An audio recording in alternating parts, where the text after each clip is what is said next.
우리 옆에 있는 분들하고 같이 인사하고 시작하겠습니다. 할렐루야, 반갑습니다.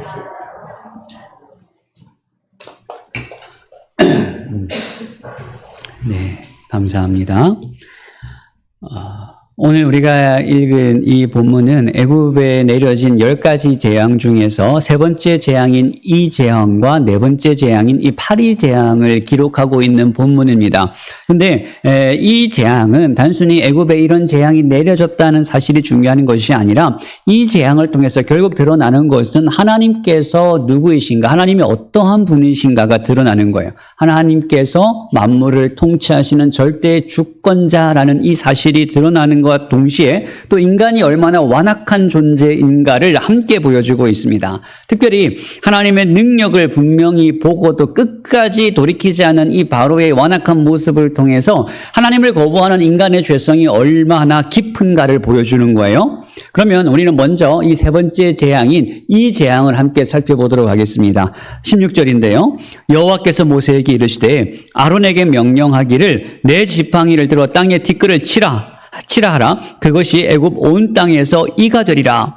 하나님께서는 모세와 아론에게 명령하십니다. 내 지팡이, 즉 아론의 지팡이를 들어 땅에 티끌을 치라는 거예요. 그러면 그것이 온 애굽 땅에 이가 되게 하시겠다는 것입니다. 여기서 티끌을 치라. 티끌이라는 말은 아파르라는 히브리어인데요. 이 티끌이 먼지라는 뜻인데, 창세기에 보시면 하나님께서 사람을 창조하실 때 뭐로 지으셨습니까? 흙으로. 그때 말하는 흙이 아파르. 그러니까 하나님께서 사람을 지으실 때 티끌로 지으셨다는 거예요. 그러니까 그 말하는 티끌이 오늘 본문에서 나오는 그러니까 흙먼지 같은 거죠. 여러분, 티끌이 뭐죠? 사람이 별로 이렇게 대수롭지 않게 여기는 것입니다. 발에 밟히는 것이고 굉장히 작아서 그냥 눈에도 잘 보이지 않는 것이 티끌이잖아요. 그런데 하나님께서는 바로 그 티끌을 사용하시겠다는 거예요. 가장 작고 하찮아 보이는 것으로 애굽을 심판하시겠다는 것입니다. 우리가 지난 시간에 살펴본 첫 번째 재앙과 두 번째 재앙은 하나님께서 물에 대한 심판이셨어요. 애굽의 생명과도 같은 이 나일 강물이 피로 바뀌고 그 나일 강에서 개구리떼가 쏟아져 나오는 거였어요. 그런데 이 세 번째 재앙은 이제 그 재앙의 대상이 이 땅으로 바뀌게 됩니다. 하나님께서 애굽의 땅을 치시는 거예요. 애굽에게 이 나일강 물이 생명과도 같았다면 땅은 삶의 근원이었습니다. 나일강으로부터 주어지는 이 비옥한 땅에서 애굽은 풍부한 곡식을 얻어서 굉장히 배부른 삶을 살았어요. 그래서 애굽 사람들은 그 땅이 주는 풍요를 의지하며 지금까지 살아왔습니다. 그런데 하나님께서 그 땅을 이제 치시겠다는 거예요. 그 땅의 티끌을 재앙의 도구로 사용하시겠다는 것입니다. 그래서 그 티끌이 이가 되게 하시겠다는 건데, 여기서 말하는 이는 우리가 생각하는 머리에 있는 이 그런 수준의 이가 아닙니다. 이 이라는 우리나라 말로는 이로 번역이 되었지만 이 이가 뭔지는 어떻게 번역해야 되는지는 사람마다 생각이 조금 달라요. 그런데 다 다르게 생각하지만 중요한 것은 이 이는 날아다니는 작은 해충과 같습니다. 그러니까 쉽게 말하면 모기에 가까워요. 그래서 여러분들 성경책에도 각주가 달려서 밑에 각다기의 종류로 볼 수 있음이라고 되어 있잖아요. 그러니까 쉽게 말하면 작은 모기들 같은 것이 수많이 떼를 지어서 사람들을 물기 시작합니다. 여러분 한번 생각해 보세요. 여러분이 밤에 여름에 자는데 방 안에 모기 한 마리만 날아다녀도 잠을 제대로 잘 수 있습니까? 그 모기 때문에 우리는 잠을 설치잖아요. 그런데 그 모기들이 때로 날아다니면서 사람들을 물기 시작했다면 얼마나 그것이 끔찍한 일이겠어요? 그러면 사람이 이와 같은 존재입니다. 사람이 아무리 대단하고 AI 시대를 우리가 살아가고 최첨단의 시대에 초고속으로 수많은 정보를 처리하는 이 시대, 휴머노이드의 시대를 우리가 살아가고 아무리 대단한 시대를 살아간다고 하더라도 사람은 이 작은 벌레 하나에도 꼼짝하지 못하고 견디지 못하는 굉장히 연약한 존재입니다. 그런데 하나님께서는 그 작은 티끌 하나까지도 다스리신다는 거예요. 하나님께서는 나일강도 다스리시고 개구리도 다스리시고 땅의 티끌까지도 다스리십니다. 그러니까 하나님은 큰 것만 다스리시는 것이 아니라 작은 눈에 보이는 티끌 하나까지도 다 다스리시는 하나님이시라는 거예요. 큰 역사의 흐름만 관심 가지시는 것이 아니라 우리의 작은 한 사람 한 사람의 작은 일상까지도 하나님께서는 관심을 가지시고 다스리시는 하나님이십니다. 그런데 오늘 본문을 보시면 중요한 내용이 하나가 있어요. 17절에 보시면 그들이 그대로 행할세 아론이 지팡이를 잡고 손을 들어 땅에 티끌을 치매 애굽 온 땅이 티끌이 다 이가 되어 사람과 가축에게 오르니. 그러니까 아론의 지팡이질 한 번에 온 애굽이 지금 초토화되고 있어요. 그런데 17절은 분명히 이런 말로 시작하고 있습니다. 그들이 그대로 행할세. 그대로라는 말은 뭐예요? 하나님께서 말씀하신 그대로를 말합니다. 그러니까 모세와 아론의 이 놀라운 능력은 이들이 어떤 대단한 깨달음을 얻어서도 아니고 어떤 대단한 노력을 한 결과도 아니라 이들의 능력은 하나님의 말씀을 그대로 순종할 때 이 놀라운 권능을 이들이 나타내게 되는 것입니다. 그러니까 모세와 아론의 이 능력은 그들의 능력이 아니라 하나님의 말씀을 의지하는 능력이에요. 여러분, 성도의 힘, 성도의 능력은 어디로부터 나오는가? 우리가 뭔가를 열심히 하고 뭔가를 많이 공부해서 많이 아는 것으로부터 나오는 것이 아닙니다. 하나님의 말씀을 그대로 순종할 때 그 순종으로부터 성도의 능력이 나오는 거예요. 여러분, 우리에게 어떤 대단한 힘이나 능력이 있기를 원합니다. 문제를 해결할 수 있는 능력, 상황을 뒤집는 능력, 인생을 바꾸는 능력, 나를 증명할 수 있는 능력이 우리에게 있기를 원해요. 그런데 하나님께서는 먼저 우리에게 이 능력보다 순종을 요구하십니다. 그런데 여러분, 이 순종은 어디로부터 나옵니까? 하나님을 향한 우리의 신뢰와 믿음으로부터 이 순종이 나오는 거예요. 한번 생각해 보세요. 모세와 아론이 보기에 하나님의 명령, 땅에 티끌을 치라, 그것을 이로 바꾸겠다는 이 명령이, 여러분, 사실은 이게 상식적으로 생각하면 이게 말이 되는 말인가요? 이게 가능성이 있어 보입니까? 땅의 작은 티끌 한 줌이 어떻게 애굽 온 땅을 덮는 이로 바뀔 수가 있습니까? 사실 이거는 말이 안 되는 명령이잖아요. 그런데 모세와 아론은 그대로 하나님께서 말씀하신 그대로 행했습니다. 그러니까 믿음이라는 것은 무엇이냐면 하나님의 말씀을 다 우리가 이해하기 때문에 그 말씀에 순종하는 게 아니에요. 하나님의 말씀이 우리의 생각과 상식과 현실에 맞아서 그것이 다 이해가 되기 때문에 우리가 순종할 수 있는 것이 아닙니다.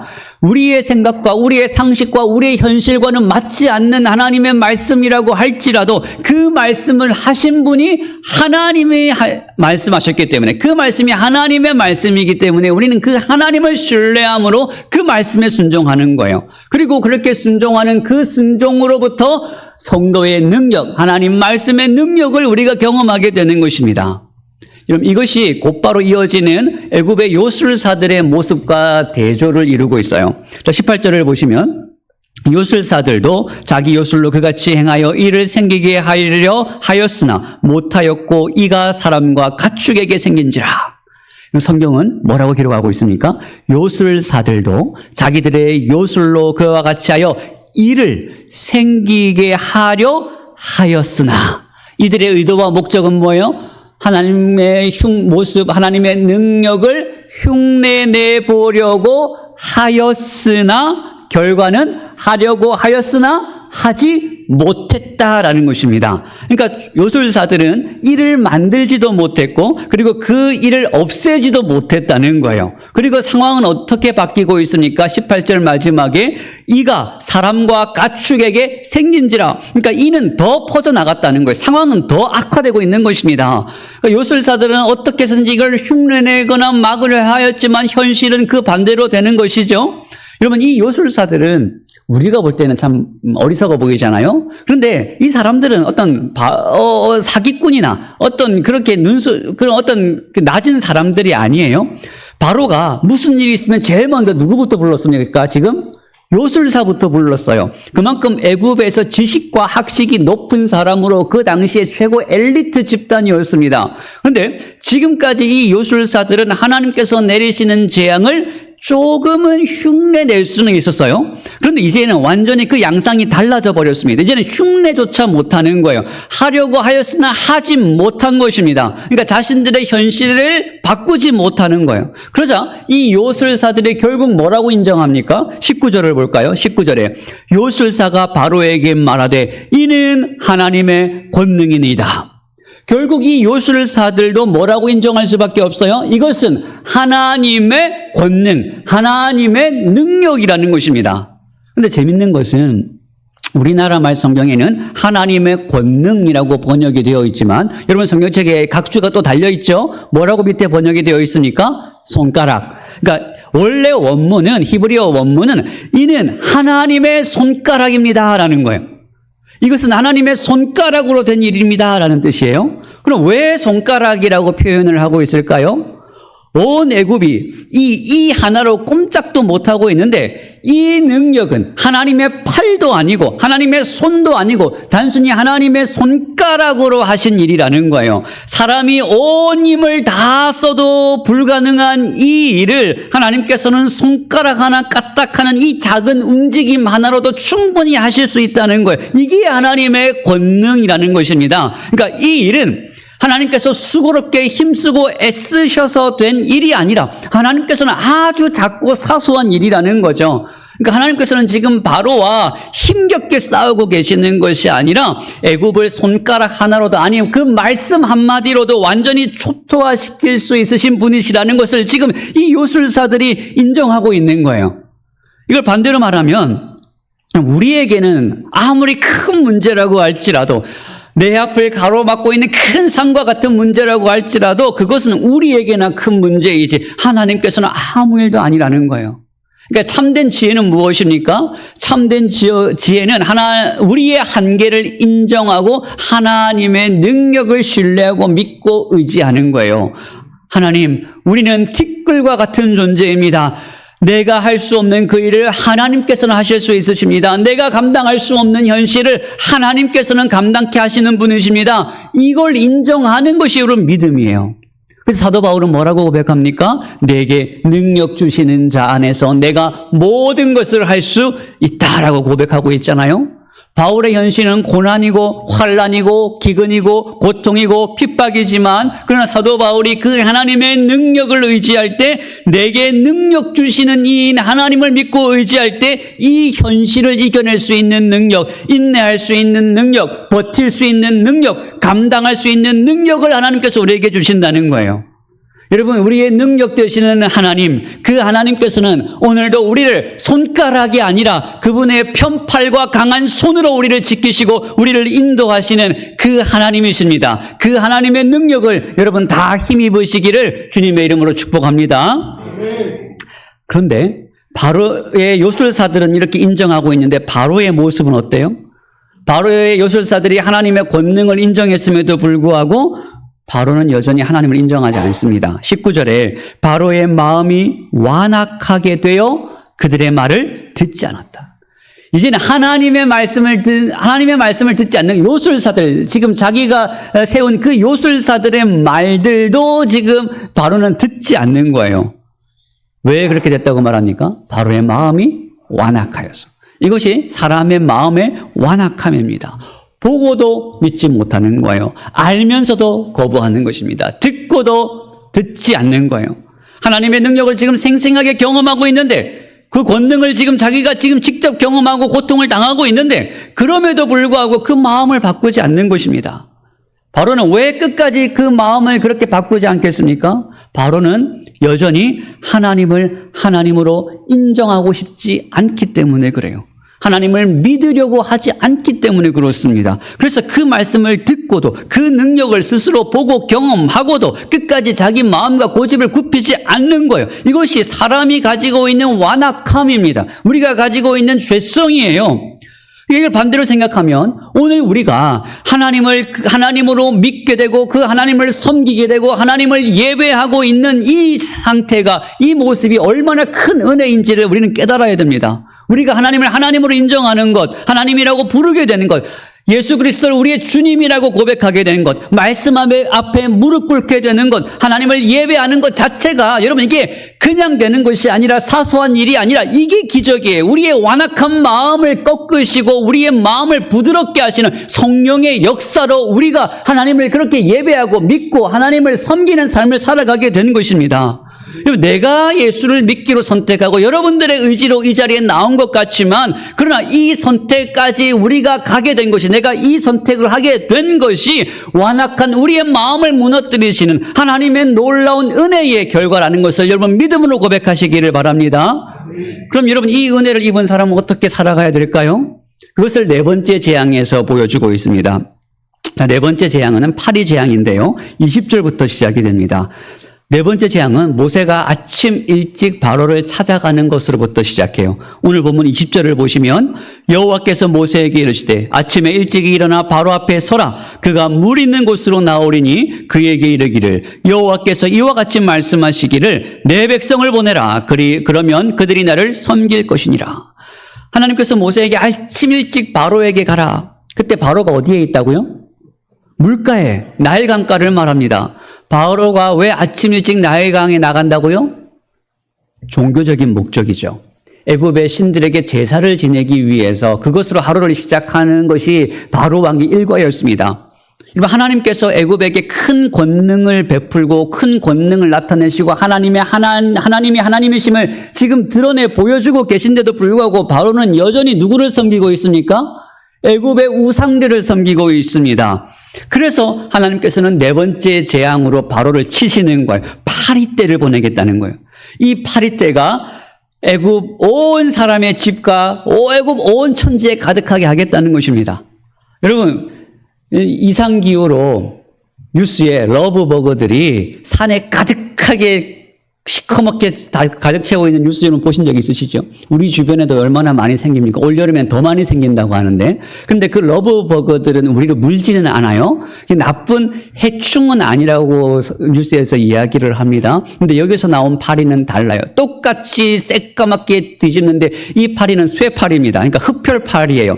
사람과 동물의 피를 빠는 아프리카에 서식하는 파리떼들이 온 땅을 뒤덮습니다. 그래서 24절 마지막에 온 땅이 황폐해질 정도로 파리떼가 애굽을 다 뒤덮는 거예요.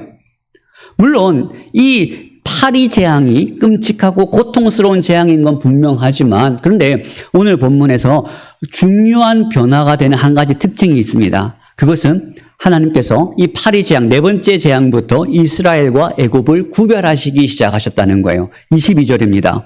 이날에 나는 내 백성이 거주하는 고센 땅을 구별하여 그곳에는 파리가 없게 하리니 이로 말미암아 이 땅에서 내가 여호와인 줄을 내가 알게 될 것이니라. 그러니까 지금까지의 재앙은 애굽과 이스라엘에게 똑같이 임했어요. 그래서 이스라엘 사람들은 똑같이 고통을 당했습니다. 그런데 이제부터는 내 백성이 거주하는 고센 땅은 구별하시겠다는 거예요. 그곳에는 파리가 없게 하시겠다는 것입니다. 그래서 23절도 보세요. 내 백성과 내 백성 사이를 구별하리니 하나님의 백성과 바로의 백성, 하나님께 속한 자와 바로에게 속한 자를 하나님께서 구별하시겠다는 것입니다. 이렇게 구별하시는 목적이 뭐냐면 22절 마지막에 이로 말미암아 내가 이 땅에서 내가 여호와인 줄을 내가 알게 될 것이니라. 그러니까 이렇게 파리 재앙이 이스라엘과 애굽이 구별되는 이것을 보면서 이 재앙은 단순한 우연도 아니고 자연 현상도 아니라는 거예요. 하나님께서 하시는 일이라는 것을 애굽과 이스라엘 모두에게 알게 하시겠다는 것입니다. 이스라엘이 있는 이 고센 땅에는 파리떼가 들어가지 못하도록 하나님께서 막으심으로써 하나님께서 재앙을 하나님께서 원하시는 곳에는 내리시고 또 하나님께서 원하시는 곳에는 막으시겠다는 것입니다. 이렇게 하심으로써 하나님은 심판도 하나님의 손에 있고 보호도 하나님의 손에 있다는 것을 보여주시는 거예요. 재앙을 보내시는 것도 하나님이시고 재앙을 막으시는 것도 하나님이시라는 것을 보여주심으로써 하나님께서 만물의 주인 되심을 드러내 증명해 보여주시는 것입니다. 여러분 이것은 오늘 우리도 마찬가지예요. 때로는 우리 현실이 우리 마음대로 되지 않을 때가 있습니다. 휘몰아치는 우리 주변의 수많은 문제들 때문에 도저히 내가 내 현실을 감당할 수 없는 순간이 있어요. 그때 하나님께서는 분명히 우리에게 말씀하십니다. 하나님께서는 이 모든 것을 그분의 뜻대로 통제하시고 그분의 뜻대로 다스리고 계시고 지키신다는 거예요. 하나님께서는 온 세상 만물을 다스리실 뿐만 아니라 우리의 삶도 그분의 선하신 뜻대로 통제하시고 다스리시고 지키시고 보호하십니다. 그래서 하나님께서 허락하시면 열리게 될 것이고 하나님께서 막으시면 닫히게 될 거예요. 여러분 우리의 현실이 때로는 막막하고 두렵고 막연하고 답답한 순간이 있을지라도 여러분, 이 담대하심을 가지시기를 바랍니다. 하나님께서 하시면 하시고 하나님께서 막으시면 막으실 것이다. 우리는 하나님께서 열어주시는 그 길로 가기만 하면 되는 거예요. 우리의 모든 삶은 하나님의 그 능력의 손 안에 있습니다. 그러면 하나님께서 이스라엘이 있는 이 고센 땅에는 재앙을 면하시게 하시는 목적이 뭘까요? 왜 이것을 구분하실까요? 이것은 단순히 땅만 구별하시는 것이 아니라, 재앙만 면하시게 하시는 것이 아니라 누가 하나님의 백성인지를 공개적으로 드러내시는 거예요. 누가 하나님의 백성인가? 하나님 말씀을 거부하는 바로와 애굽이 하나님의 백성이 아니라 하나님께서 보호하시고 다스리시는 이스라엘이 하나님의 백성이라는 것을 공개적으로 선언하시는 것입니다. 하나님께서 이스라엘을 세상과 구별된 백성으로 세우시는 거예요. 세상과 구별하시는 것, 이걸 우리는 뭐라고 부릅니까? 거룩이라고 부릅니다. 거룩은 세상과 단절되는 게 아니에요. 단절되는 것이 아니에요. 이스라엘은 애굽 안에 살아가지만 애굽 안에서 애굽에 속하지 않고 구별되는 것입니다. 우리가 세상 속에서 살아가지만 세상에 속하지 않는 거예요. 우리는 세상에서 똑같이 일하고 공부하고 자녀를 키우고 세상 속을 우리는 살아가지만, 그러나 그 세상 속에서 구별되어서 하나님의 백성으로 살아가는 것입니다. 이게 거룩이에요. 이렇게 부름을 받은 자들, 거룩하게 부름을 받은 자들, 구별된 자들을 우리는 성도라고 부릅니다. 그럼 이 하나님의 백성, 하나님께서 거룩하게 구별하신 성도의 삶을 우리가 살아갈 때 반드시 기억해야 되는 게 있어요. 그게 25절 이하의 내용입니다. 자, 오늘 본문을 보시면 파리 재앙으로 온 애굽이 쑥대밭이 되니까 드디어 바로가 모세와 아론을 부릅니다. 그리고 하는 말이 25절이에요. 바로가 모세와 아론을 불러 이르되 너희는 가서 이 땅에서 너희 하나님께 제사를 드리라. 자, 바로의 입에서 이제 드디어 처음으로 하나님께 제사를 드리라라는 말이 떨어진 거예요. 근데 얼핏 보면 이것이 이제 바로가 항복한 것처럼 보이고 제사 드리는 것을 허락하는 것처럼, 하나님을 인정하는 것처럼 보입니다. 그런데 여기에 중요한 한 가지 단서가 달립니다. 이 땅에서 예배를 드리라는 거예요. 너희가 원한다면 얼마든지 너희 하나님께 예배하고 제사를 드리라는 것입니다. 그런데 제사를 드리되 이 땅에서, 애굽에서 드리라는 거예요. 바로는 예배를 드리지만 그냥 이 애굽을 벗어나지는 말라는 거예요. 근데 하나님의 명령은 뭐였습니까? 내 백성을 보내라는 것입니다. 여기에는 어떤 다른 조건도 없고 뭔가를 더할 것도 없어요. 하나님의 명령, 하나님 말씀은 명백하고 선명합니다.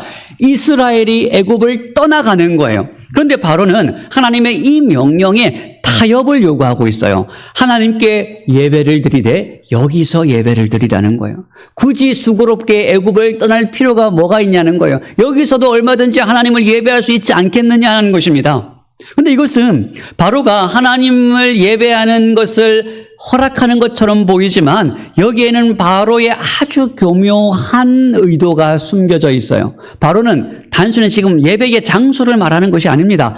너희가 하나님을 섬겨도 돼. 너희는 얼마든지 하나님을 예배해. 그러나 여전히 내 통제 아래에서 하나님을 섬겨.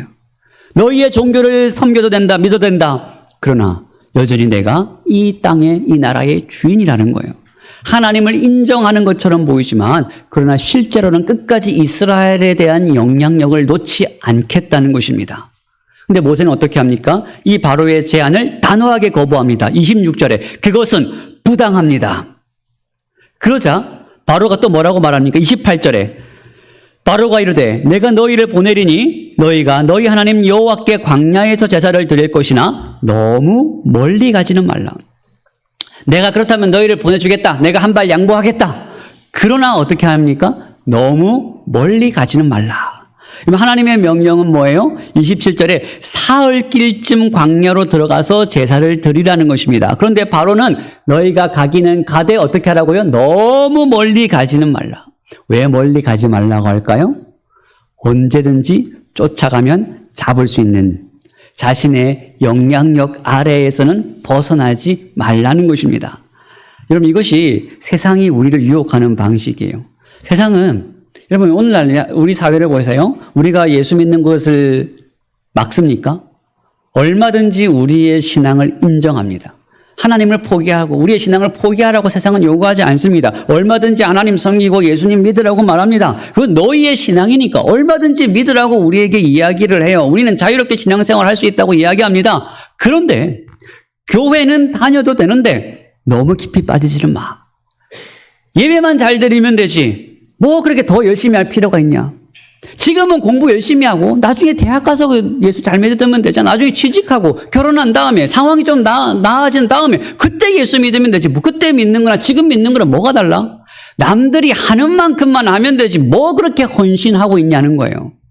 여러분 이것은 세상이 우리의 신앙을 인정하는 것처럼 보이지만 그러나 우리에게 끊임없는 타협을 요구하고 있어요. 적당히 좀 하라는 거예요. 적당히. 여러분 이 적당히가 우리가 하나님의 백성으로서 구별된 삶을 사는데 결정적인 걸림돌이 되는 거예요. 적당히 타협하면서 신앙생활하고 적당히 신앙생활하면 부딪힐 일도 없고요. 당장은 편하고요. 그것이 오히려 더 합리적이고 지혜로운 것처럼 보입니다. 그러나 여러분 이 적당히는 하나님께서 우리에게 명령하신 길이 아니에요. 적당히 신앙생활을 하는 곳에는 절대 하나님의 능력이 나타날 수가 없습니다. 하나님께서 우리에게 적당이라고 말하신 적이 없어요. 그래서 제일 위험한 말이 예수 믿지 말라는 말보다 더 위험한 말이 적당히 믿으라는 말이 더 위험한 말이에요. 하나님께서는 오히려 우리에게 뭐라고 말씀하십니까? 너희는 마음을 다하고 뜻을 다하고 힘을 다하여 내 하나님 여호와를 사랑하라. 예수님께서는 여기서 한마디를 더 붙이십니다. 내 목숨을 다하여. 그러니까 우리는 온 마음과 온 뜻과 온 힘을 다하여서 하나님을 사랑하고 섬겨야 돼요. 여기에 여러분 적당히라는 말이 들어갈 자리가 있습니까? 우리는 다른 것은 몰라도 하나님을 사랑하고 그분을 섬기고 예배하는 일에서만큼은 적당히 할 수가 없어요. 여러분 그렇다고 이 말이 여러분 더 열심히 봉사하셔야 됩니다. 여러분 더 많이 헌금하셔야 됩니다. 여러분들의 열정을 교회에 갈아 부으시라 이 말하고 있는 거 아니에요? 이 말은 여러분들의 그 마음의 뜻을 정하라는 것입니다. 요한계시록에 나오는 라오디게아 교회가 바로 이 문제로 책망받잖아요. 라오디게아 교회는 하나님의 칭찬을 받지 못합니다. 그런데 여러분 이 라오디게아 교회가 살아가는 실제 모습은 어떤 모습인지 아세요? 그들은 부자였습니다. 그들은 부족함이 없었습니다. 그런데 예수님은 오히려 그 모습을 책망하십니다. 내가 내 행위를 아노니 내가 차지도 아니하고 뜨겁지도 아니하는도다. 내가 차든지 뜨겁든지 하기를 원하노라. 차든지 뜨겁든지 하라는 거예요. 미지근하지 말라는 겁니다. 적당하게 하지 말라는 거예요. 적당히 세상과 타협하고 적당히 내가 손해보지 않고 적당히 순종하니까 외부적으로 보면 아무런 어려움 없이 신앙생활합니다. 내 삶에 아무런 문제가 없고 내가 오히려 더 부유해지고 내가 더 잘 되니까 우리는 아무 문제가 없어. 신앙생활 이렇게 하는 거지. 이렇게 해야 우리가 세상에서 잘 되는 거지. 여러분 하나님 말씀대로 순종하지 않고 타협해서 얻는 것들은 여러분 당장은 우리에게 유익이 되는 것처럼 보이지만 여러분 그것이 결국 우리의 신앙을 점점 갉아먹게 됩니다. 처음에는 작은 것을 타협하게 되지만 그것이 점점점 하다 보면 결국 나중에 가서는 신앙을 포기하게 만들어요. 그러다가 결정적인 순간에 우리는 하나님으로부터 멀어지게 됩니다. 여러분 이것은 어느 한순간에 일어나는 일이 아니에요. 이 적당히가 쌓여서 결국 우리가 살아가는데 거추장스럽고 걸림돌이 되는 신앙을 버리고 세상을 선택하게 되는 것입니다. 예수님께서는 우리에게 세상의 소금이 되라라고 말씀하셨어요. 소금이 짠맛을 잃으면 어떻게 됩니까? 결국 버려집니다. 성도도 마찬가지예요. 우리가 구별됨을 잃어버리고 적당히 타협하면 세상이 우리를 환영하고 박수 쳐주고 인정해 줄 것처럼 여러분 그렇게 생각되시죠? 그렇지 않습니다. 오히려 세상이 무시합니다. 세상이 비웃습니다. 조롱거리가 되는 거예요. 세상에 밟혀버리게 되는 것입니다. 여러분 하나님의 말씀은 절대 모호한 말씀이 아니에요. 하나님 말씀은 선명한 말씀입니다. 다른 것은 몰라도 우리는 하나님께서 우리에게 명백하고 선명하게 하신 그 말씀을 믿는 일에 대해서만큼은 단순하게 믿어야 됩니다. 단순하게 순종해야 됩니다. 여러분 참된 신앙은 절대 애굽의 가치관과 세상의 가치관과 공존할 수가 없어요. 중요한 것은 우리가 그 말씀을 결단하여 선택하는 겁니다. 이 세상, 우리가 살아가는 이 사회는 점점 양극화되고 있어요. 부도 양극화되고 있고 우리의 신념과 정치도 양극화되고 사회도 양극화되어 가고 있어요. 그런데 중요한 것은 여러분 뭔지 아십니까? 우리의 신앙도 앞으로 점점 더 양극화되어져 갈 것입니다. 은혜를 사모하면서 하나님께 더 가까이 나가는 사람들이 있는 반면에 갈수록 이 은혜는 잊어버리고 세상의 유혹과 바로의 제한, 세상의 제한에 점점 타협하면서 하나님의 은혜로부터 멀어지는 사람들. 이 신앙의 양극화가 분명하게 일어날 거예요. 여러분들은 어떤 선택을 하시겠습니까? 우리는 적당히 순종하고 적당히 타협하라는 이 세상의 유혹을 단호하게 거부하고 오늘도 하나님께서 그분의 권능으로 이 땅과 우리의 삶을 다스리신다는 것을 믿고 하나님께서 말씀하신 대로 믿고 순종하는 하나님의 거룩한 구별된 백성으로 우리 모두가 살아갈 수 있기를 주님의 이름으로 축복합니다. 같이 기도하겠습니다. 사랑과 은혜가 충만하신 하나님 아버지 감사드립니다. 하나님 이 세상 속에서 저희들을 택하여 불러주시고 하나님의 백성 삼아주셔서 주님 말씀대로 살아갈 수 있는 은혜 주심에 감사를 드립니다. 이 시간 우리가 온 마음을 모아서 주님 따르기를 원하오니 주님 저희들의 마음과 생각 지켜주시고 하나님께서 말씀하신 대로 순종할 때 그 말씀이 우리의 삶의 능력이 되고 역사가 되어서 하나님 우리가 하나님께서 우리와 함께 하신다는 생생한 경험과 은혜를 경험하며 주님 따라 살아가는 우리 모든 성도의 삶이 되게 하여 주시옵소서. 감사드리며 예수님의 이름으로 기도하옵나이다. 아멘.